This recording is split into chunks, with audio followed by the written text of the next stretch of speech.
اللہ تعالی عنہ، آپ فرماتے ہیں کہ نبی پاک صلی اللہ علیہ وسلم نے حضرت حسن حسین کو دیکھا۔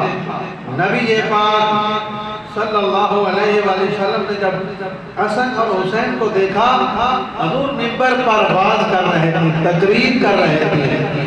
بچپن بھی چھوٹے تھے،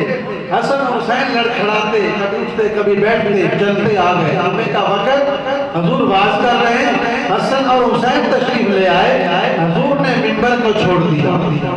تقریر کو بند کر دیا، نیچے اترے، حسن اور حسین کو اٹھایا اور لا کر اپنے پاس منبر پہ بٹھایا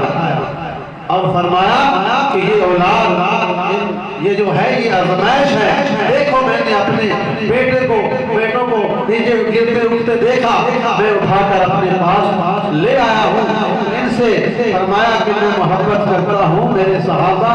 میری قیامت تک آنے والی امت، تم بھی ان سے محبت کرنا۔